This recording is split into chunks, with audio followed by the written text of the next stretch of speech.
Uma feliz quarta-feira a todos nós. É muito bom ver cada um de vocês aqui. Que Deus seja louvado pela vida da Valentina de forma especial e pelo Enzo aí também de ter o dom de tocar o piano, mas foi muito lindo. Eu fico imaginando o dia que a Isa crescer também e poder cantar. Eu lembro que logo que nós descobrimos que ia ser uma menina, eu pedi para Jesus que ela fosse uma cantora então. Que aí eu pregasse e no final ela iria cantar para deixar o sermão certinho no final, né? Eu louvo a Deus porque a Valentina me ajudou já a deixar o sermão certinho no começo.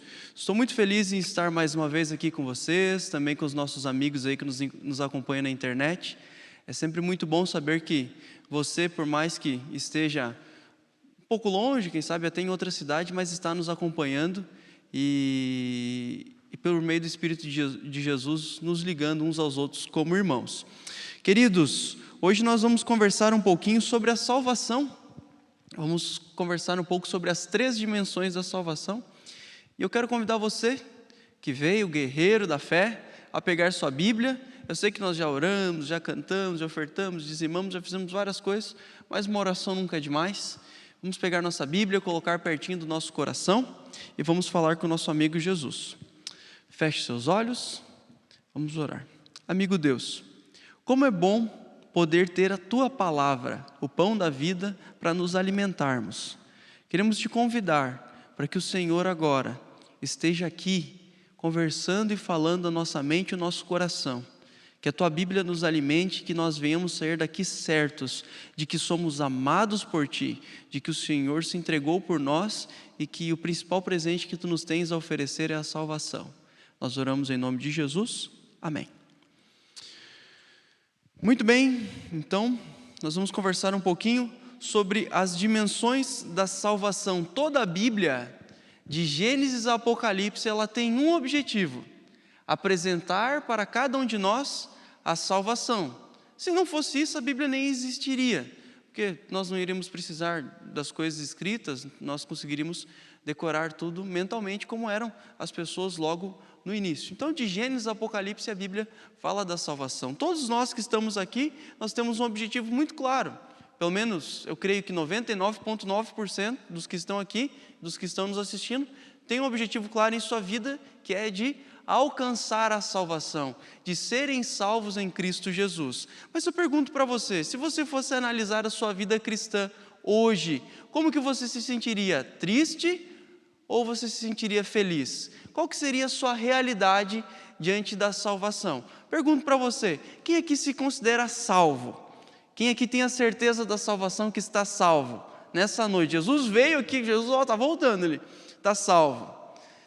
Alguns ficariam tristes, outros ficariam que nem um gatinho. Mas, enfim, o que é a salvação? Será que eu estou salvo ou não estou? Sabe que essa é uma dificuldade que eu, Dionei, como pessoa, eu tive até o seminário de teologia. Eu não conseguia entender o que era salvação. Até eu fazer a matéria de cristologia e aí conseguir entender plenamente o que é a salvação, quais são os processos e esses atos que nós vamos falar nesta noite. Então, a salvação, na verdade, ela não é um ato, ela é um processo que acontece em 3 etapas: no passado, no presente e no futuro. A primeira parte, ela acontece no passado. Se você quiser abrir sua Bíblia, pode abrir em 2 Timóteo, capítulo 1, no verso 8 ao 9. Caso contrário, aqui na tela nós também temos a imagem com o texto. Eu vou utilizar ali que é mais simples, mas você pode abrir a Bíblia em 2 Timóteo 1, 8 ao 9, que diz assim, eu vou lendo devagarinho. Portanto, não se envergonhe de testemunhar do Senhor, nem de mim, que sou prisioneiro dele, mas suporta comigo os sofrimentos pelo Evangelho, segundo o poder de Deus. É aí que vem o grande ponto desse texto, que nos salvou, uma obra no passado, que nos salvou e nos chamou com uma santa vocação. Paulo está falando para Timóteo, que Timóteo era um pastor também, então ele diz, olha, não abandone o Evangelho, mesmo que você tenha lutas, não abandone, continue firme porque Cristo nos salvou, o poder de Deus nos salvou e nos chamou para uma santa vocação. não em virtude de nossas obras, não foi porque eu, Paulo, ou você, Timóteo, era bom, mas foi por causa dele, mas por causa da sua própria determinação e graça. Foi por causa de Jesus que eles foram chamados, e nós também. Essa graça nos foi dada em Cristo Jesus, desde os tempos eternos, é um presente eterno. Tito, capítulo 3, verso 5 diz: não por causa de atos de justiça por nós praticados, mas devido à sua misericórdia, Ele, Cristo, fez o quê? Nos salvou, um ato que aconteceu, pelo lavar regenerador e renovador do Espírito Santo. Esse ato, ele acontece na cruz, é aquilo que Cristo já fez por nós, ele é a certeza da salvação, isso é conhecido como justificação, e acontece em um momento da vida. Um personagem que ilustra muito bem a justificação é o ladrão na cruz. Ele não teve tempo para fazer nenhuma outra coisa, ele teve apenas tempo de aceitar a Jesus, ele já estava ali à beira da morte. Quem sabe você conhece alguém que também, em algum momento da vida, teve tempo de aceitar a Jesus lá no leito do hospital, já acamado, doente, quem sabe na unção, não sei. É esse processo, o ato da justificação, o ladrão da cruz apresenta isso. E sabe que muitas pessoas, mesmo depois de muito tempo na igreja, elas não entendem. Uma vez no seminário eu ouvi a história de uma senhora que já idosa, com um tempo de igreja, já na verdade muitos anos de igreja, em um determinado momento ela ficou muito angustiada, porque ela começou a avaliar a vida cristã dela, estava triste e ligou para o pastor. E aí o pastor da igreja atendeu e viu que a irmã estava realmente angustiada e foi visitar a irmã. Quando ele chegou, ele viu que a cena era muito pior. Era pior do que ele imaginava, porque a irmã se encontrava de um jeito assim, que ele nunca tinha imaginado que ela estaria. E ele já pensou, pronto, eu vou ter que rebatizar a irmã. O que aconteceu com ela? Porque ela está me falando que é um pecado terrível, um pecado assim, muito grave. Mas o pastor sábio, esperto, antes de agir, ele foi conversar com a irmã. Irmã, conta para mim, por que a senhora está tão angustiada? Por que a senhora está tão triste? Aí ela explicou para o pastor. Pastor, lá no começo da minha vida, na juventude, eu tive um namorado, pastor, e eu adulterei. Ele me ludibriou ali e tal, aquele negócio todo, e eu adulterei, e eu não consigo me perdoar, pastor.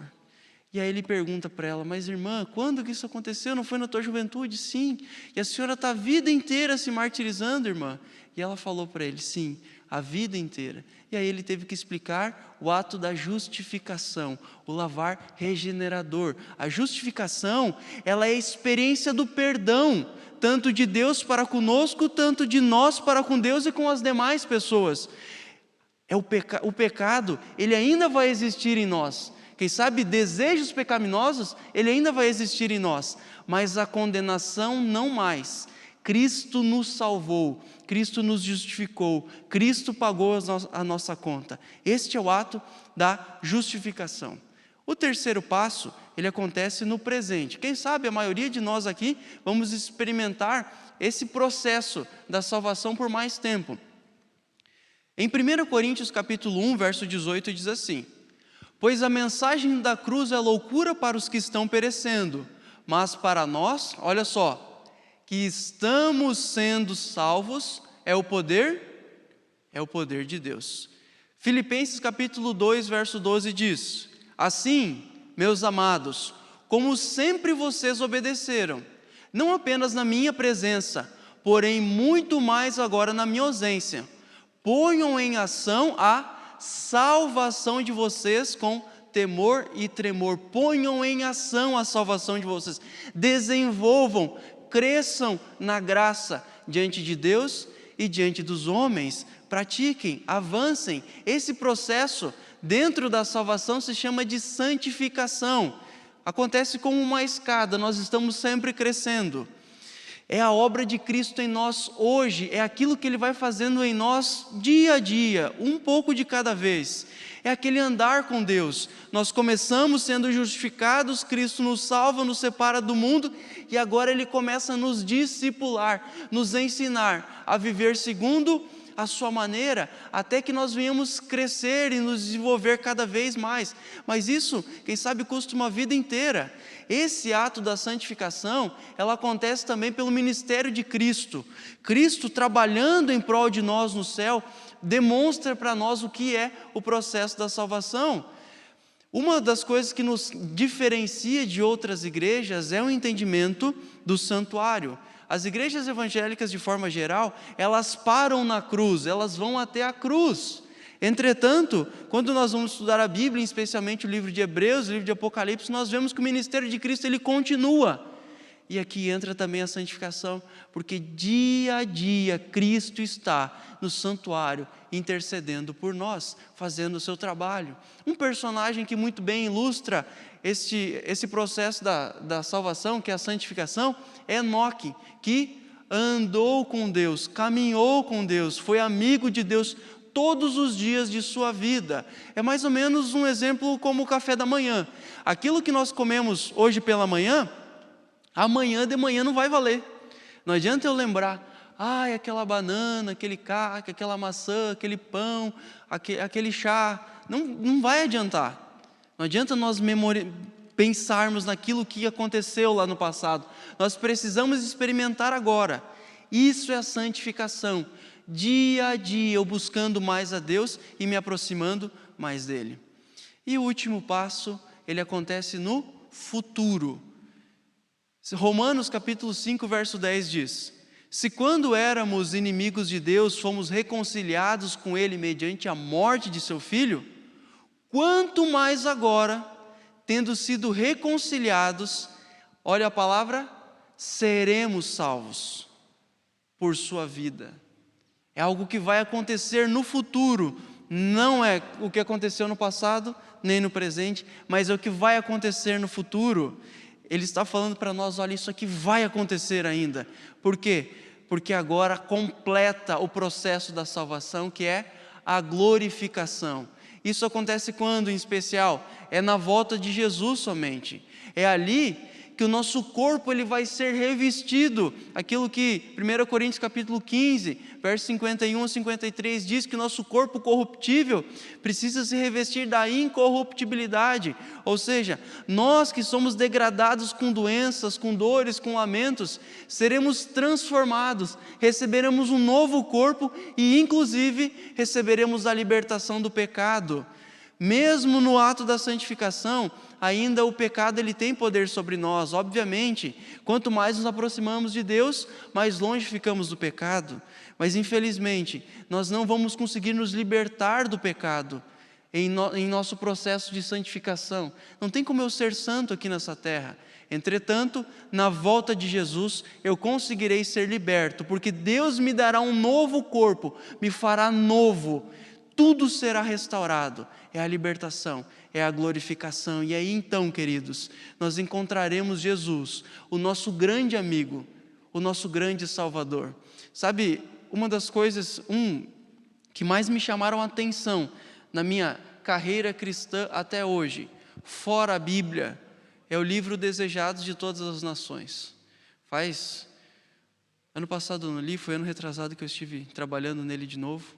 Mas eu lembro que cada vez que eu lia, cada capítulo, inúmeras vezes, eu me ajoelhava e chorava, lendo os capítulos, vendo a vida de Jesus.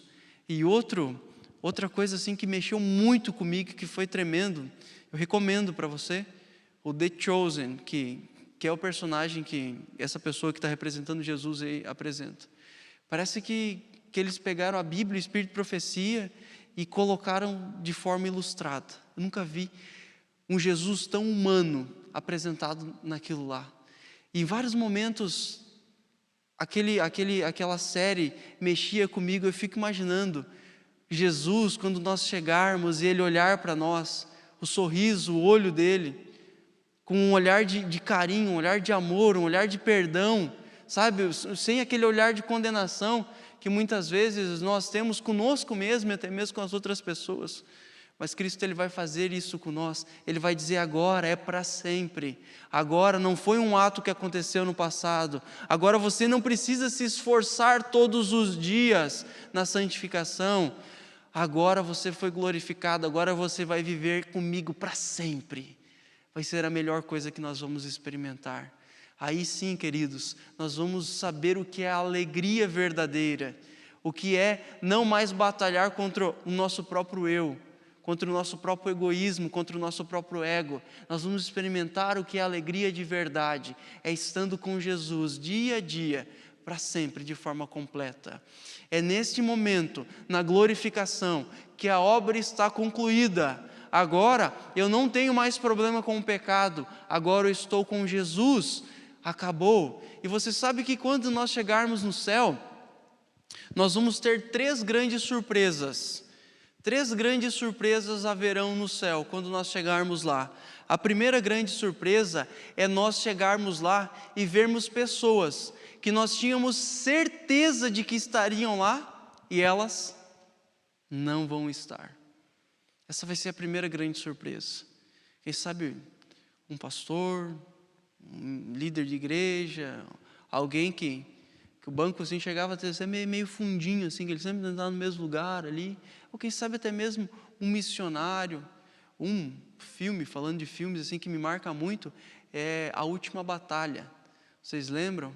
Quando o rapaz ele é ressuscitado, Lucas ressuscita, e aí, por um acaso, ele ressuscita ali, ele começa a olhar as covas, as tumbas que estão ali, e aí ele encontra a cova do ancião da igreja. E ele pergunta, mas como isso? Se ele era a pessoa mais fiel, tal, fazia tudo certinho. E o anjo falava para ele, olha amigão, ele teve uma vida dupla, aquilo era aparência. Ele estava vivendo o que Mateus capítulo 12, verso 43 a 45 fala, que quando a pessoa aceita Jesus, aquele espírito imundo ele sai, ele vai para o deserto. Entretanto, quando ele volta, ele vem ver como é que está, porque ele não quer abandonar, ele não quer perder. E quando ele vem, ele vê que a casa está ornamentada, varrida, só que está vazia. Aí ele vai lá e chama mais um pessoalzinho e outros 7 espíritos piores, eles voltam. Por isso que Hebreus fala que é mais difícil haver o sacrifício, o perdão para aquele que já encontrou a graça, do que para alguém que nunca recebeu. Por isso que uma segunda surpresa, a segunda grande surpresa que nós vamos ter no céu, é chegar lá e ver pessoas que nós nunca imaginamos que estariam. Quem sabe um político corrupto, que nós sabemos que fez um monte de coisa errada, quem sabe algum líder de governo, ou quem sabe alguém aí que se prostituía, que fazia as coisas erradas, que vivia no mundo das drogas, enfim, que tinha uma vida completamente deturpada e que a gente olhava assim e dizia, esse aí não tem passaporte. Aí a gente chega e vê que ele está lá. Mas sabe qual que vai ser a maior de todas as surpresas quando nós chegarmos no céu? Pelo menos para mim. A maior de todas as surpresas vai ser ver essa pessoa lá. O maior pecador que existe na terra. O pior de todos. Que mora ali na 13 de maio. Pior, não tem. Sabe, queridos, quando eu olho para mim, eu não vejo possibilidade nenhuma de me salvar. Essa é uma frase conhecida. Mas quando olhamos para Cristo, não vemos outra possibilidade a não ser salvos. Quando nós chegarmos no céu e vermos que nós estamos lá, que nós ganhamos o presente que nós ganhamos, ninguém de nós vai ousar levantar a cabeça, estufar o peito e dizer assim, puxa vida, eu estou aqui porque eu mereço mesmo. Eu estou aqui porque eu sou o cara. Na história da redenção, quando está terminando o livro, um dos momentos mais impactantes é o momento da coroação, onde o Espírito de Profecia conta para nós que o próprio Cristo, você já leu esse livro, eu sei, o próprio Cristo, ele vem com a coroa, e ele entrega a coroa e coloca na cabeça de cada um de nós. E o que nós vamos fazer com a coroa? Estufar o peito e dizer, pô, ficou bonito, né? Deixa eu tirar uma selfie aqui, ó. É isso que a gente vai fazer? Nós vamos pegar nossa coroa, nós vamos tirar, vamos depor diante dos pés de Jesus, porque nós não somos dignos, não somos dignos. Mas a salvação ela não acontece por causa de nós, ela acontece por causa de Jesus. A graça dele é muito maior. até mesmo do que os nossos pecados. Cristo, Ele é especialista em nos surpreender. Ele é especialista em nos dar aquilo que Ele tem, que é Ele mesmo, que é o amor, é a sua graça, é o seu perdão, é a sua salvação, é a redenção, é Cristo Jesus, aquele que quer nos salvar, aquele que quer nos libertar, aquele que quer fazer de nós um filho de Deus, não mais escravos do mundo, mas agora libertos, vivendo uma vida ao seu lado, crescendo em graça, se desenvolvendo, desfrutando da excelsa graça. Nós vamos cantar uma música que o Enzo vai tocar e o Elmer vai cantar. Um hino muito conhecido, Excelsa Graça. Eu quero convidar você para que neste momento, nesta oração, se você sentir o desejo no seu coração de ficar de pé, e se você em casa sentir o desejo de dizer para Jesus: Senhor, eu estou aqui, e de alguma forma ou outra, quem sabe ficar em pé, ou enfim, você conhece a tua situação em casa. Mas se tiver alguma maneira de você dizer para Jesus: Senhor, eu quero te agradecer pela tua excelsa graça, cante, faça desse hino a tua oração, faça desse hino o teu momento de agradecimento a Deus, que eu quero fazer também, porque a graça de Cristo, ela é excelsa, ela é maior do que tudo aquilo que nós conhecemos.